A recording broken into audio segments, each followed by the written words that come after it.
Hello students, let's continue with metals and non-metals, and we were discussing about the chemical properties of metals and non-metals, and in the previous class we discussed how metal reacts with oxygen, and today we are going to discuss how metal reacts with water.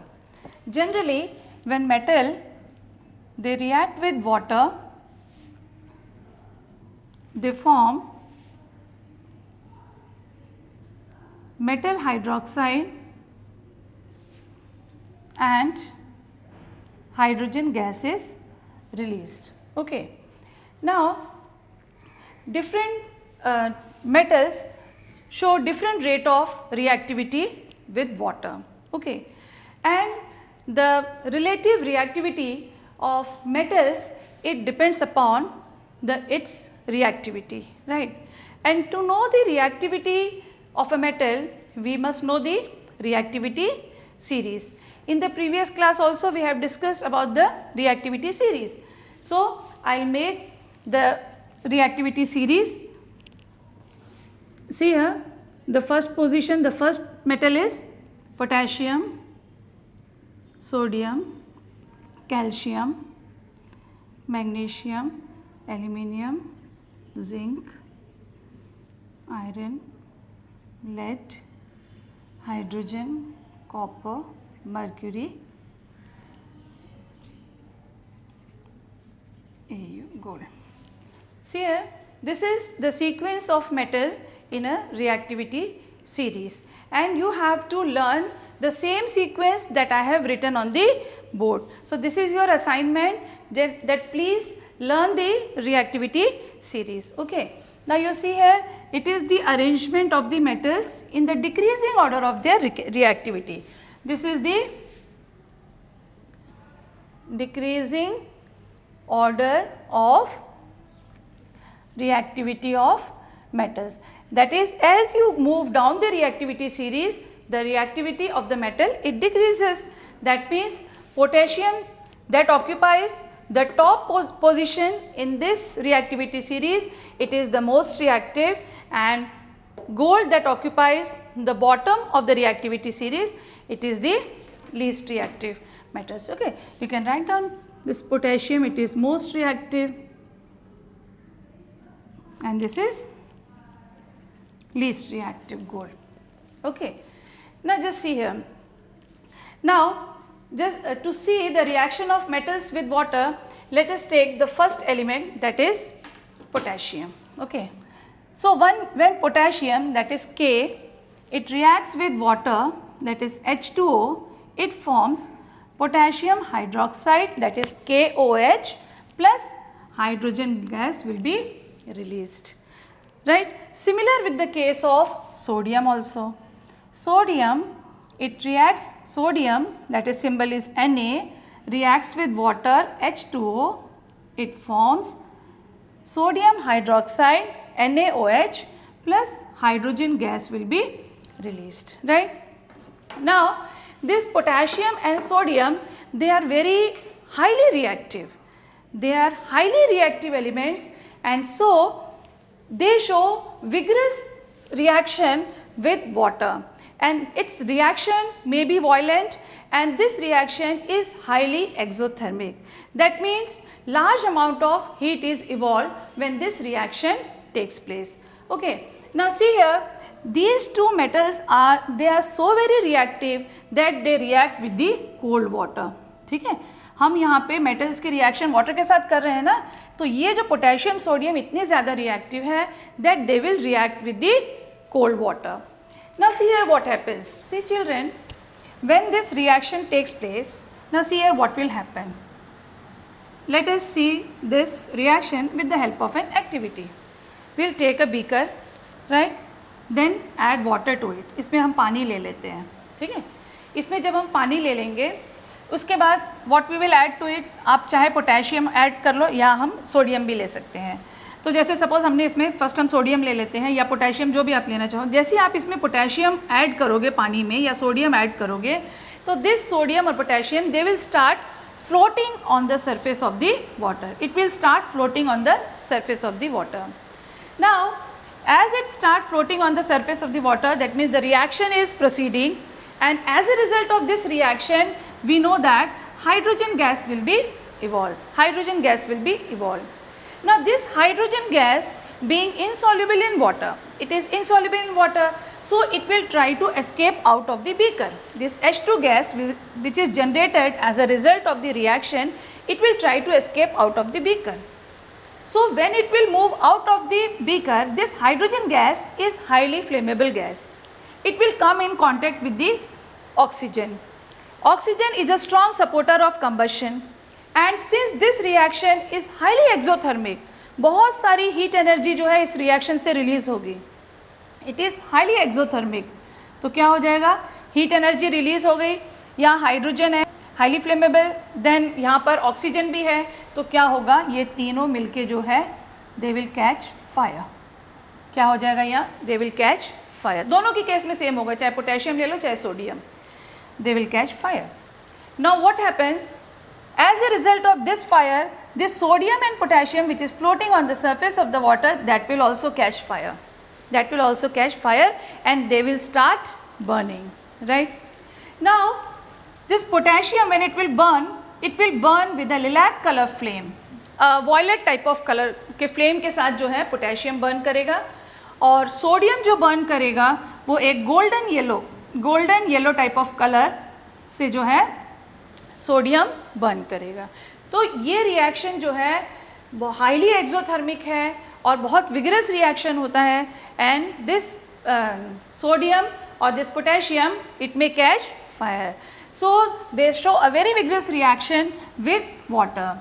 ठीक है, so see here, this is the reason, since it is very reactive sodium and potassium, so this is the reason why sodium and potassium are kept in kerosene.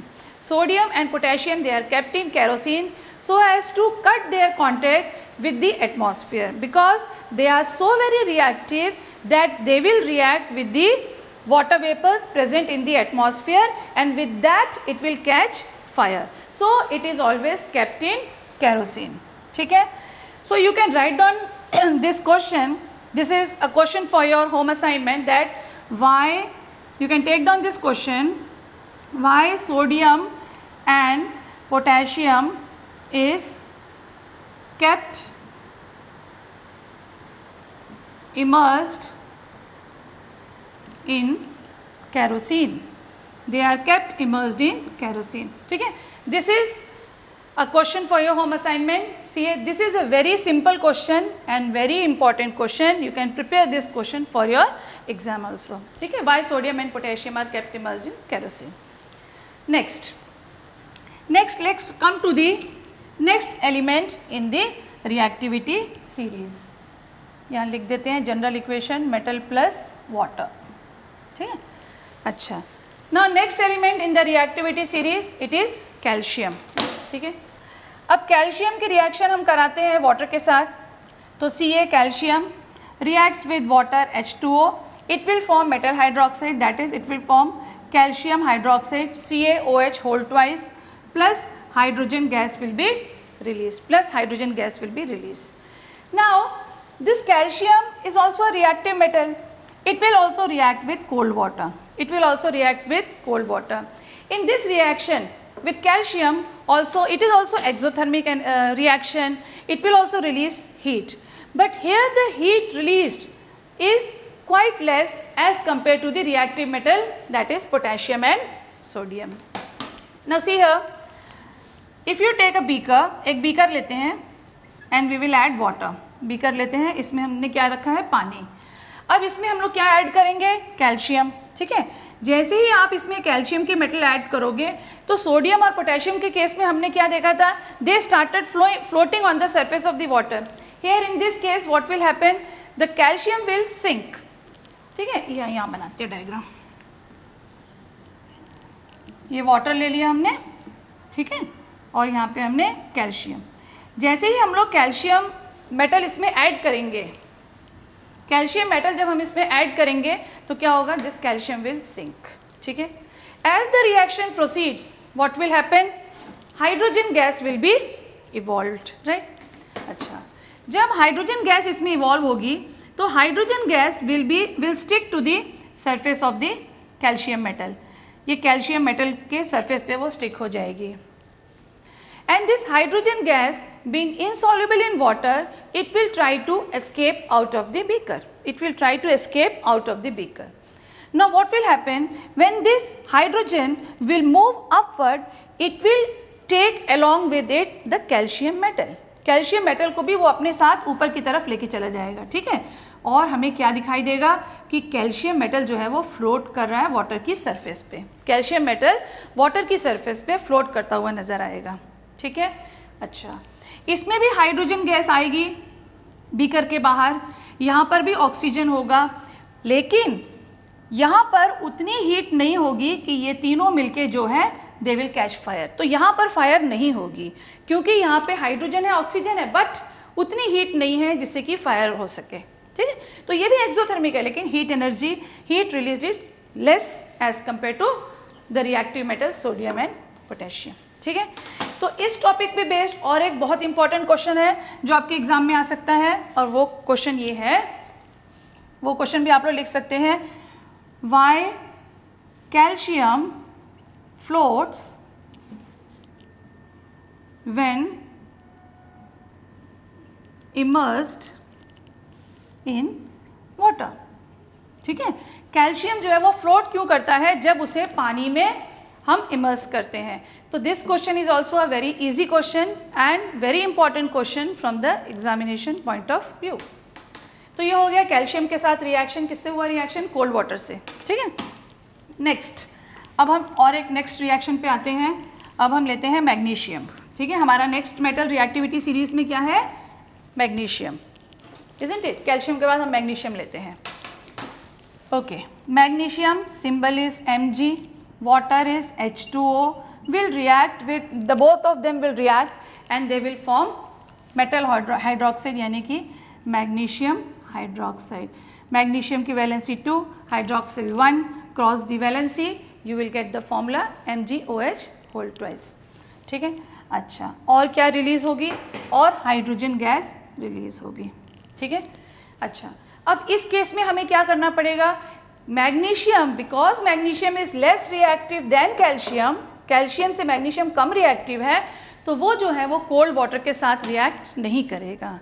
अगर हमें magnesium की water के साथ reaction को देखना है तो हमें क्या करना पड़ेगा, उस पानी को थोड़ा सा हमें हीट करना पड़ेगा। तो हम ऐसे टेस्ट ट्यूब में मैग्नीशियम का मेटल ले लेंगे, पानी, वाटर ले लिया हमने, ठीक है, ये मेटल हो गया मैग्नीशियम का, और हम इसे हीट करेंगे एक बर्नर की सहायता से। तो हम बोल सकते हैं कि मैग्नीशियम वाटर के साथ कौन सी कंडीशन में रिएक्ट करता है, हॉट वाटर। वाटर जो है वो हॉट वाटर होना चाहिए, तब मैग्नीशियम वाटर के साथ रिएक्ट करके it will form magnesium hydroxide, ठीक है। इसे हम ऐसे करके यहाँ से होल्ड करेंगे, ठीक है। अच्छा, अब और एक नेक्स्ट रिएक्शन हम देखते हैं। नेक्स्ट रिएक्शन हमारा है reaction of water with aluminium, zinc and iron, ठीक है। अब reaction of metal with aluminium, zinc and iron, aluminium ले लो या जिंक ले लो या हम ले लेते हैं आयरन, ठीक है। अभी एल्यूमिनियम, जिंक और आयरन जो है वो कंपैरेटिवली काफ़ी लेस रिएक्टिव है as compare to the metals is place above in the reactivity series, ठीक है। ये काफ़ी लेस रिएक्टिव है as compare to this magnesium, calcium, इससे। तो ये क्या करेंगे, ना ये कोल्ड वाटर के साथ रिएक्ट कर पाएंगे, ना ये हॉट वाटर के साथ रिएक्ट करेंगे। तो अब ये किसके साथ रिएक्ट करेंगे, they will react with steam, they will react with steam. Equation को साइड में लिखेंगे यहाँ पे। तो एल्यूमिनियम कैसे रिएक्ट करेंगे, एल्यूमिनियम प्लस वाटर, ठीक है। ये वाटर किस फॉर्म में रहेगा, स्टीम, ये होगा स्टीम के फॉर्म में। और स्टीम क्या होता है, it is the vapours form of the water, isn't it? The vapor form of the water, it is called as steam. ये steam के साथ जो है वो रिएक्ट करेगा and you will get Al2O3, will get aluminium oxide that is Al2O3, oxygen की valency 2, aluminium की valency 3, दोनों को क्रॉस कर दो, you will get the formula Al2O3। और क्या होगा, और रिलीज होगी हाइड्रोजन की गैस, और हाइड्रोजन गैस भी रिलीज हो जाएगी। तो ये स्टीम के साथ रिएक्ट करेगा। Similar goes with zinc also, Zinc also will react with water, that too in the steam form, and then it will form ZnO. Valency of zinc is 2, valency of oxygen is 2. दोनों को आप cross कर दो, you will gate ZnO और release होगी hydrogen gas. ठीक है, अब हम नेक्स्ट मेटल की तरफ आते हैं, आयरन. ठीक है, आयरन भी वाटर के साथ जब रिएक्ट करेंगे, iron will react with water and it will form Fe3O4 plus hydrogen gas. Previous class में मैंने बताया था कि ये Fe3O4 जो आयरन का ऑक्साइड है, ये किस तरह से बनता है. ठीक है, अब ये हो गया. और ये जो रिएक्शन आपका, जो थर्ड रिएक्शन आप देख रहे हो, ये जो है एक रिवर्सिबल रिएक्शन है. ये क्या है? This is a reversible reaction. इसका रिवर्स रिएक्शन भी पॉसिबल है. ठीक है, अच्छा, तो अब ये रिएक्शन जो है, एक मेटल स्टीम के साथ कैसे रिएक्ट करेगा. कोल्ड वाटर के साथ देखा हमने कैसे रिएक्शन हो रहा है, फिर हमने हॉट वाटर के साथ भी देख लिया किस प्रकार से रिएक्शन हो रहा है. अब एक मेटल स्टीम के साथ कैसे रिएक्ट करेगा. ठीक है, इसके लिए हम एक छोटी सी यहाँ पे एक्टिविटी करते हैं. I'll draw a diagram. Just see here. We will take a test tube and place it horizontally. एक टेस्ट ट्यूब लिया हमने और हम इसे क्या करेंगे? We will place it horizontally. ठीक है, अब हम इसमें क्या करेंगे? एक कॉर्क से इसको कवर कर देंगे. ठीक है, हम इसे कॉर्क से कवर करेंगे और we will attach a delivery tube into this. यहाँ पे हम लोग एक डिलीवरी ट्यूब अटैच करते हैं और ये जो टेस्ट ट्यूब हमने हॉरिजॉन्टल रखा है ना, इसे क्लैम्प करते हैं एक स्टैंड में. इसको इस तरह से क्लैम्प कर देंगे, एक स्टैंड में इसको हम क्लैम्प करते हैं.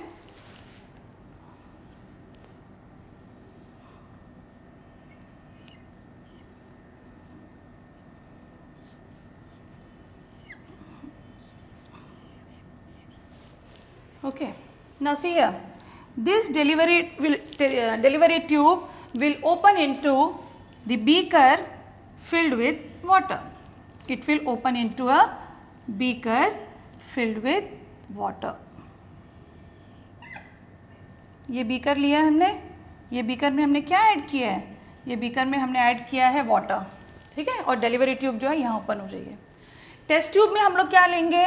हम लोग टेस्ट ट्यूब में लेंगे glass full here. Now see here, this aluminium, and one more thing is there. Now one by one we will keep this metal inside this. यहाँ पे पहले हम जैसे एक एल्यूमिनियम का मेटल हमने ले लिया. ठीक है, अब ये ग्लास फुल जो है, ये क्या है? एक इंसुलेटर है. ये इंडस्ट्रीज में भी यूज़ करते हैं, हमें ये ग्लास फाइबर से मिलके बना हुआ ये इंसुलेटर है. That means it will not conduct heat and electricity and will take glass full soaked in water. ठीक है, पानी में इसको सोक करके हम इसे लेंगे. यहाँ हमने मेटल ले लिया एल्यूमिनियम. अब हम क्या करेंगे? इसे हीट करेंगे. ठीक है, by using a burner we are going to heat this. हम एक बर्नर की सहायता से इसे हीट करते हैं. हीट करने पे क्या होगा? This will, the glass full will not conduct heat, but the water present, water which is soaked with it, it will start vaporizing. That water will start evaporating and it will form steam. It will form steam.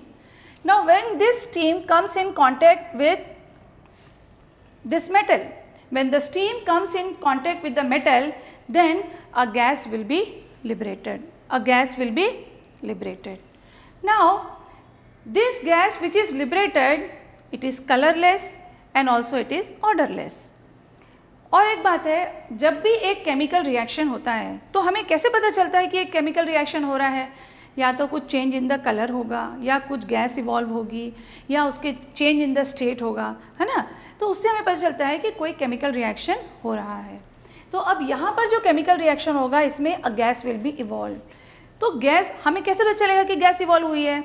This gas will pass through this delivery tube and you will find the bubbles, the gas bubbles in this water. ये जो पानी हमने beaker में लिया है, यहाँ पे आपको गैस बबल्स दिखाई देगा. ठीक है, जब गैस बबल्स दिख रहा है इसका मतलब रिएक्शन कुछ हो रहा है, तभी तो गैस इवॉल्व हुई है. ठीक है, अच्छा, अब ये कौन सी गैस है, क्या इसका नेचर है, वो तो हमें नहीं पता, ये कलरलेस है, ये ऑर्डरलेस है। तो हम क्या करेंगे, ये जो गैस इवॉल्व होती है इसे हम जो है कलेक्ट करेंगे। We will collect this in a test tube. एक टेस्ट ट्यूब में हम इस गैस को कलेक्ट करते हैं, ठीक है, एक टेस्ट ट्यूब में हम इस गैस को कलेक्ट करेंगे, ठीक।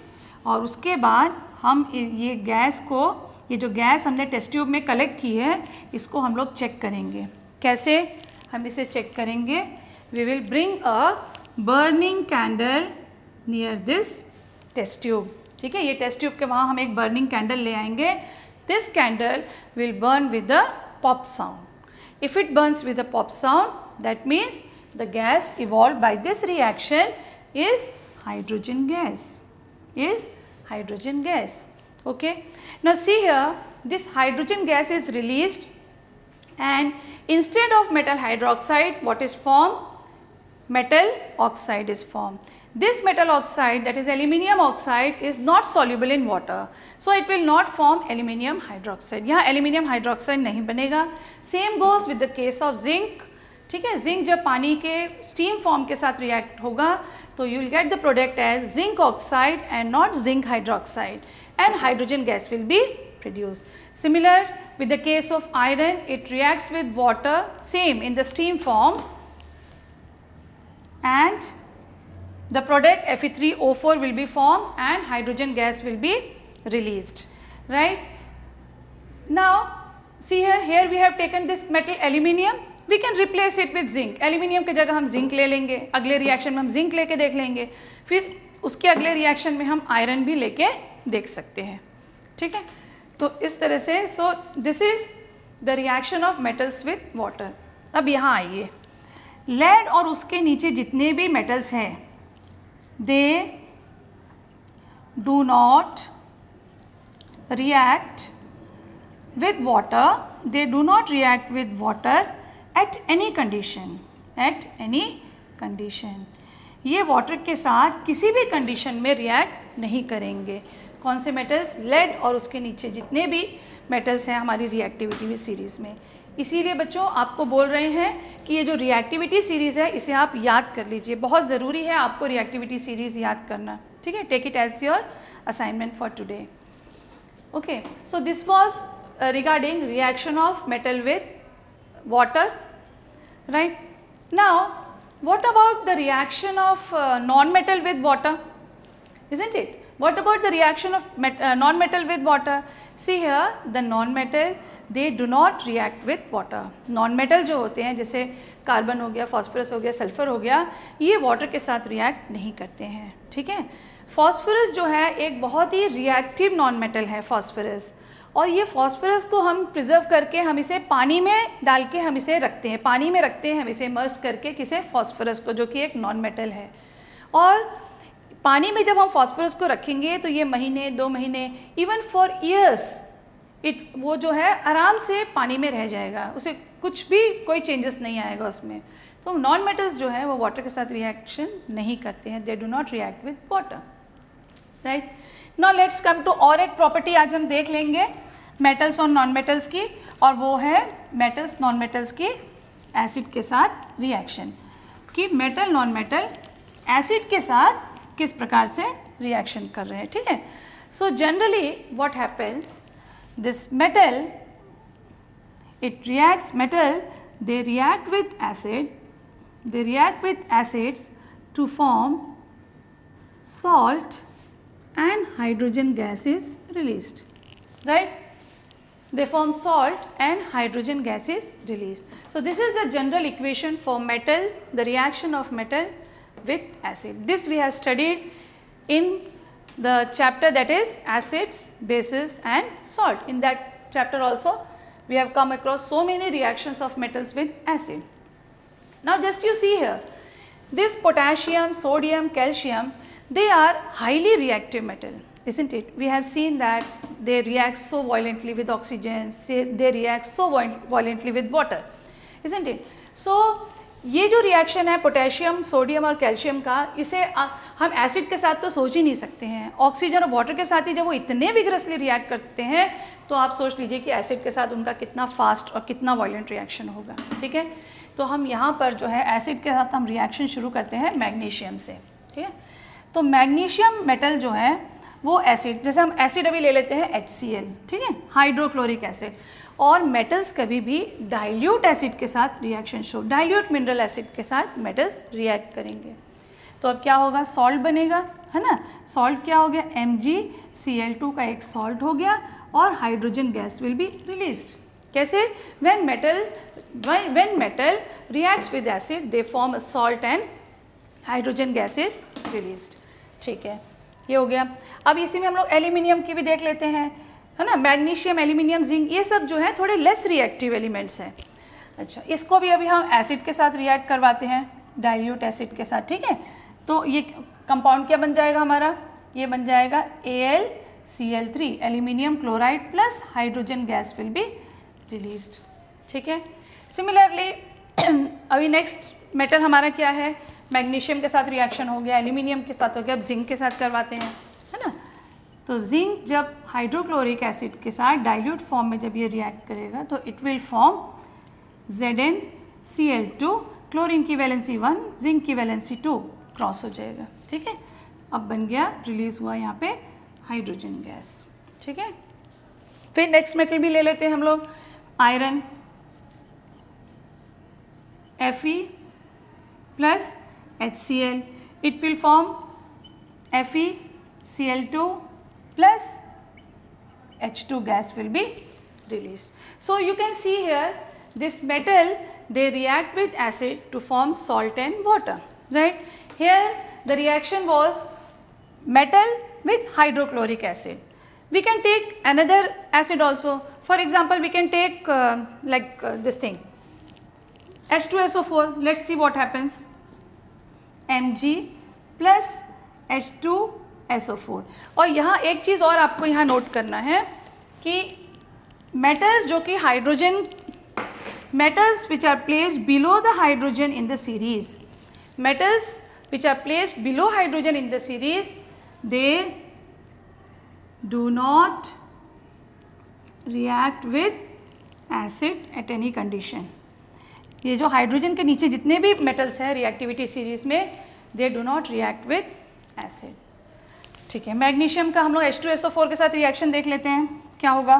This will form a salt called as MgSO4। ठीक है, plus here MgSO4 plus hydrogen gas will be release. Similar goes with the case of aluminium also. Aluminium, it reacts with H2SO4, it will give Al2SO4 whole thrice, aluminium sulfate। Sulphate की valency 2, aluminium की valency 3, आप cross कर दो valencies को, you will gate Al2SO4 whole thrice and hydrogen gas will be released. Similar with the case of iron also, Fe plus H2SO4 will give FeSO4, that is ferrous sulfate, plus H2 gas will be released. See here. So in all these cases we can see that when metal reacts with acid it forms salt and hydrogen gas. In all the case you can see here. Now see here, the gas which is evolved, that is hydrogen gas. Now how can we know that the gas evolved is a hydrogen gas? Because it is a colorless and odorless gas. ठीक है, if we want to check it, we can just take the test tubes, जैसे कि हमने test tube ले लिया, आप जिसको check करना चाहते हैं ऐसे हमने टेस्ट ट्यूब ले लिया। ठीक है, इसमें आपने ऐड किया HCl और हम ले लेते हैं मैग्नीशियम। ठीक है, यहाँ डाइल्यूट लेना है एसिड को। ठीक है, एसिड जो हमारा वो डाइल्यूट होना चाहिए। फिर यहाँ पे मैग्नीशियम, इसमें हमने ले लिया एल्यूमिनियम, यहाँ पर HCl और डाइल्यूट HCl, और हम ले लेते हैं जैसे कि मैग्नीशियम, एल्यूमिनियम, जिंक ले लेते हैं इसमें। ठीक है, तो इसमें अभी हम क्या करेंगे, we will see the what reaction is taking place. As they both will combine, a gas will be evolved. Okay, now you can bring a burning candle here. एक burning candle हम ले आएंगे यहाँ पर, and when this comes in contact with the gas evolved, it will burn with a pop sound. It will burn with the pop sound, and we know that when this burns the pop sound, that means it is a conformation of the hydrogen gas, right? So this is how we can find out. And one more thing is there. This one more acid is there, that is HNO3, right? The metals, they do not show reaction with HNO3. They do not show any reaction with HNO3. That is because HNO3 is a strong oxidizing agent. It is a strong oxidizing agent. तो क्या होगा, अगर metal को हम अगर HNO3 के साथ combine करेंगे, क्योंकि वो स्ट्रॉन्ग ऑक्सीडाइजिंग एजेंट है, तो वो क्या करेगा, ये जो हाइड्रोजन रिलीज हुई है ना, इसको जो हाइड्रोजन रिलीज हुई है उसको वो क्या करेगा, ऑक्सीजन प्रोवाइड कर देगा. तो एज अ रिजल्ट वो क्या हो जाएगा, हमारा प्रोडक्ट बन जाएगा वाटर. इसीलिए HNO3 being highly oxidising agent, it do not produce hydrogen when it combines with metals. लेकिन क्या HNO3 कोई भी मेटल के साथ हाइड्रोजन गैस प्रोड्यूस नहीं करता? तो ऐसा नहीं है. मैग्नीशियम और मैग्नीज जो है वो दो मेटल ऐसे हैं जिसके साथ HNO3 रिएक्शन करके जो है वो हाइड्रोजन गैस प्रोड्यूस करता है. ठीक है, हाइड्रोजन गैस इवॉल्व होती है. तो और लेकिन उसमें हमने क्या कंडीशन है कि 1% ऑफ HNO3 होगा और 99% ऑफ वाटर होगा. 1% ऑफ HNO3 और 99% ऑफ उसमें वाटर होगा. ठीक है. So children, today we have discuss the chemical properties of metal, and that is the reaction of metals with water and reaction of metals with acid. Okay, in the next class we will see the reaction of metals with other non-metals and the formation of ionic compounds. I think this much is enough for today, and we will continue in the next class. Till then, keep practicing and keep learning. Thank you.